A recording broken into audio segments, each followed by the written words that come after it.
369장 찬송가 369장 함께 찬송하심으로 10월 29일 목요일 새벽 예배를 하나님께 드리겠습니다.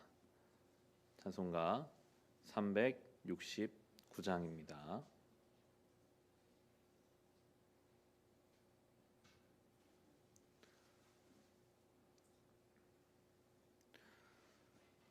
죄짐 맡은 우리 구주 어찌 좋은 친군지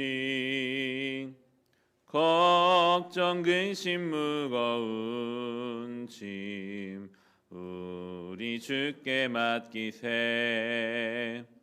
주께 고함 없는 고로 복을 받지 못하네 사람들이 어찌하여 아랠 줄을 모를까 시험 걱정 모든 괴로움 없는 사람 누군가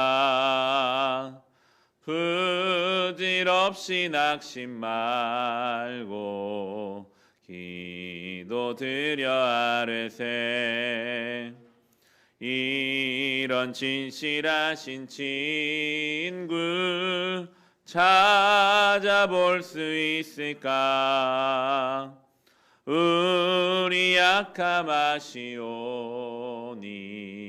어찌 아니하릴까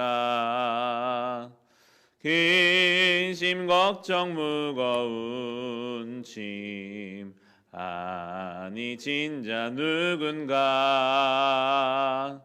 피난처는 우리 예수 주께 기도드리세 세상 친구 멸시하고 너를 조롱하여도 예수 품에 안기어서 참된 위로 받겠네.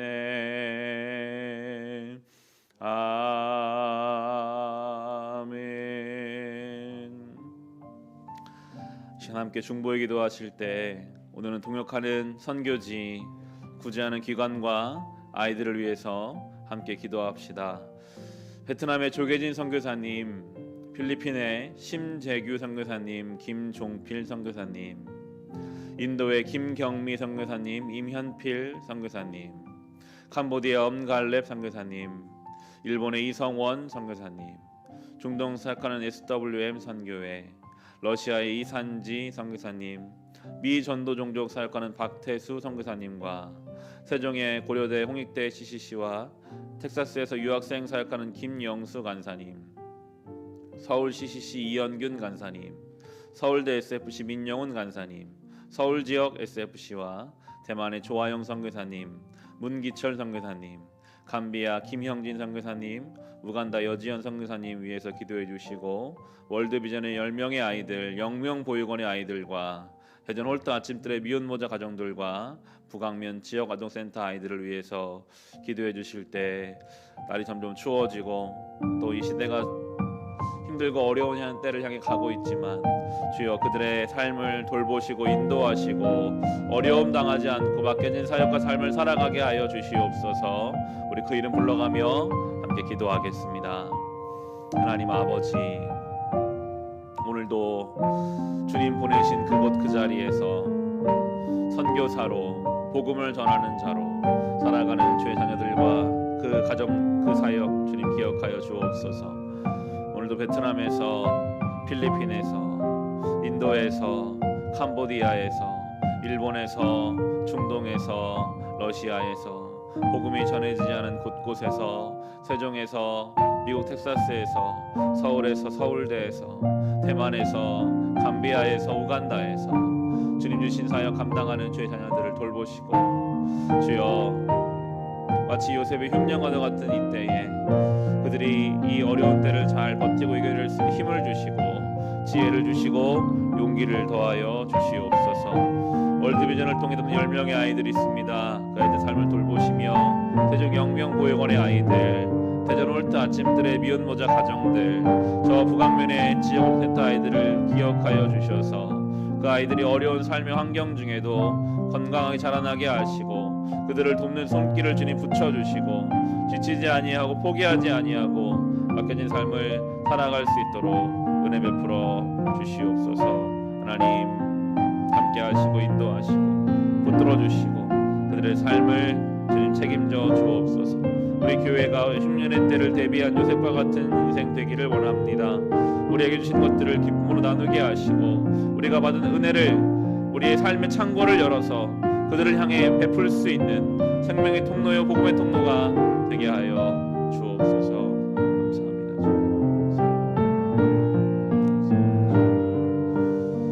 이 시대를 살아가는 많은 어려운 자들을 돌보시고 교회가 그들을 위할 수 있는 것들을 감당케 하여 주옵소서.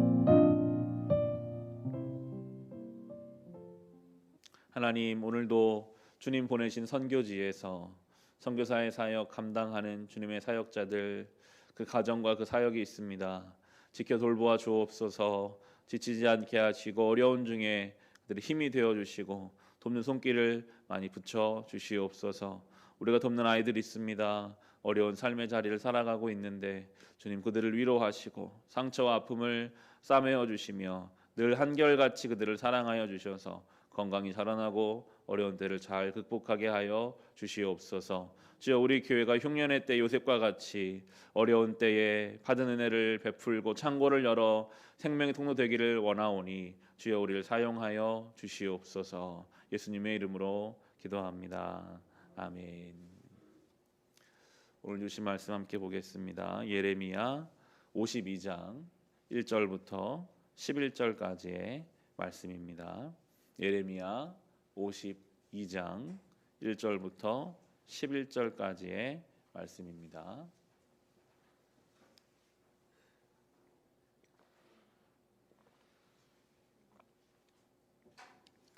예레미야 52장 1절부터 11절의 말씀, 주신 말씀 우리 함께 읽겠습니다.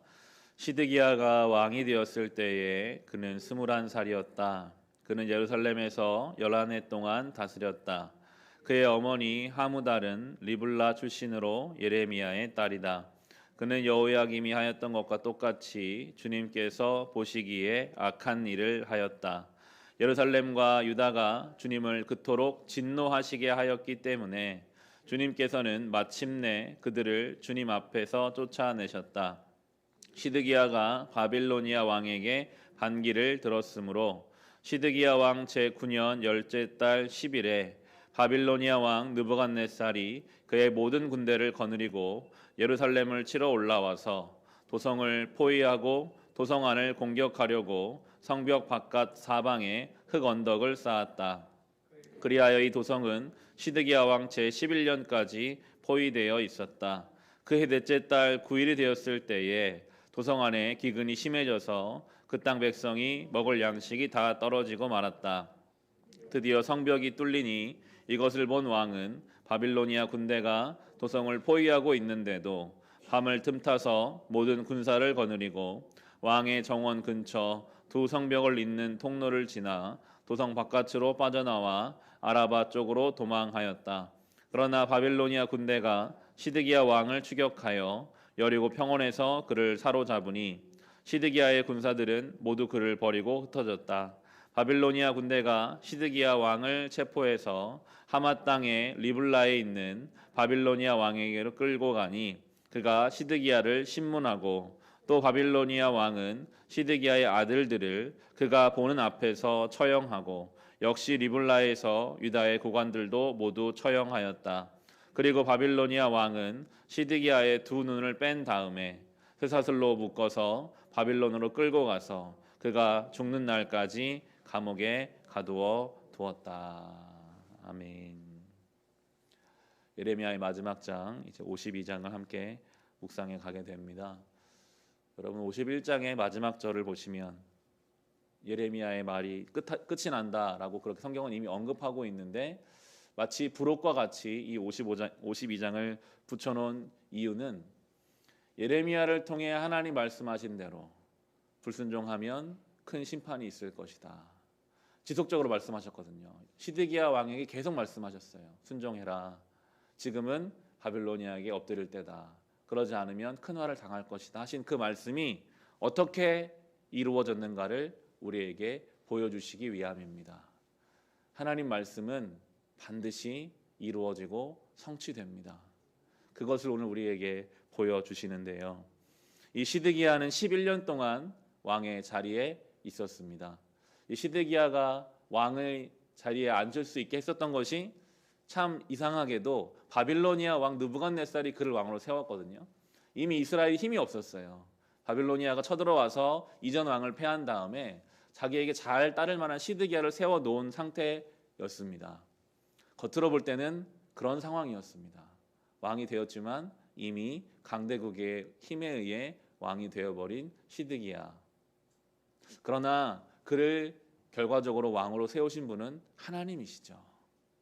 우리 눈에 보기에는 세상의 힘에 의해 어쩔 수 없이 끌려가는 인생인 것 같다 할지라도 하나님께서 허락하지 않으시면 그 일은 이루어질 수 없거든요. 최악의 상황에 있다 할지라도 그 자리에서 하나님 앞에 힘을 다해 순종하는 인생은 하나님께서 최선의 결과를 만들어내시는 것이 성경 내내 나오고 있는 이야기죠. 우리가 주일마다 보고 있는 요셉이 그러하고 예수의 십자가가 그렇습니다. 십자가의 그 죽음이 최악의 상황이라고 할 수 있지만 하나님께서는 그 순종을 받들어서 가장 아름다운 영광을 만들어내셨습니다. 그러나 시드기야는 그러지 못했습니다. 2절 말씀에 보시면 그는 여호야김이 하였던 것과 똑같이 주님께서 보시기에 악한 일을 하였다. 주님 앞에서 악한 일은 불순종입니다. 하나님이 예레미야를 통해 계속 말씀하셨거든요. 지금은 바벨론에게 항복해라. 거기 가서 포로의 시간을 보내면 내가 회복할 수 있도록 도와주겠다. 계속 말씀하셨어요. 그런데 그는 듣지 않았습니다. 나는 그게 싫습니다. 나는 저 이집트와 함께 연합해서 이겨보겠습니다. 바벨론에게 내가 충성하지 않겠습니다. 끝까지 하나님 말씀에 순종하지 않았고 그 결과가 무엇인지를 보여주는데 결국 바벨론 군대가 예루살렘 도성을 완전히 포위해서 1년이 넘도록 그 성 안에 갇히게 됩니다. 지도자 한 명의 불순종의 결과가 그가 속한 온 나라를 메마르게 한다는 것을 보여줍니다. 6절 말씀 보시면 이미 바벨론의 군대가 예루살렘 도성을 다 둘러싸고 있는 상황이 1년이 넘어간 상황 속에서 6절에 그해 넷째 달 9일이 되었을 때에 도성 안에 기근이 심해져서 그 땅 백성이 먹을 양식이 다 떨어지고 말았다. 하나님께 불순종한 삶의 결론이 이것입니다. 먹을 게 없어요. 그가 불순종한 이유는 무엇입니까? 내가 잘 먹고 잘 살아보겠다. 내가 왜 저 나라에 항복하는가? 내 힘으로 내가 싸워서 내 인생을 잘 해봐야겠지. 불순종으로 자기의 삶을 잘 되게 하려고 했던 결과는 결국 이렇게 먹을 양식이 다 떨어지고 완전히 고립되어 버리고 한 사람의 불순종으로 인해서 그가 속한 나라가 기진맥진하게 되어버리는 그러한 상황입니다. 결국에는 도성이 함락됩니다. 7절과 8절 보시면 드디어 성벽이 뚫리니 이것을 본 왕은 바빌로니아 군대가 도성을 포위하고 있는데도 밤을 틈타서 모든 군사를 거느리고 왕의 정원 근처 두 성벽을 잇는 통로를 지나 도성 바깥으로 빠져나와 아라바 쪽으로 도망하였다. 그러나 바빌로니아 군대가 시드기야 왕을 추격하여 여리고 평원에서 그를 사로잡으니 시드기야의 군사들은 모두 그를 버리고 흩어졌다. 그는 도망했지만 붙잡혔고 그를 따르는 모든 군사들은 다 흩어졌습니다. 저는 7절 8절을 묵상하면서 도망하였다, 사로잡으니, 흩어졌다라는 단어들을 보게 되더라고요. 불순종의 인생이 그렇습니다. 도망할 수밖에 없어요. 할 수 있는 게 없거든요. 도망해도 결국 그 죄의 결과에 사로잡힙니다. 그를 따르고 있던 모든 것이 다 흩어져 버리게 하십니다. 이어지는 10절 11절은 더 무서운 최후를 보여주죠. 또 바빌로니아 왕은 시드기야의 아들들을 그가 보는 앞에서 처형하고 역시 리블라에서 유다의 고관들도 모두 처형하였다. 그리고 바빌로니아 왕은 시드기야의 두 눈을 뺀 다음에 쇠사슬로 묶어서 바빌론으로 끌고 가서 그가 죽는 날까지 감옥에 가두어 두었다. 이것이 불순종의 결론이었습니다. 누가복음에 보면 예수께서 부자와 부잣집 앞에 살던 거지 나사로에 대한 비유를 하십니다. 거지 나사로는 죽어서 아브라함의 품에 천국에 있고, 부자는 죽어서 지옥에 있습니다. 그가 지옥불에서 뜨거워하면서 나사로를 보고 하나님께 그렇게 외쳐요. 저 나사로의 손에 물방울을 찍어서라도 좀 저의 혀에 좀 닿게 해주십시오. 안 된다고 하시죠. 또 한 가지 청을 합니다. 그럼 지금이라 나사로를 좀 보내서 내가 형제가 5이 있는데 가서 좀 제발 이곳에 오지 않게 좀 말씀 좀 전해 주십시오. 그때 그런 말을 합니다. 이미 내가 모세와 예언자들을 통해서 말씀해 준 것이 있다. 지금 그걸 듣지 않는다면 나사로가 가도 아무 소용이 없다 말씀하십니다. 불순종의 결론은 후회입니다.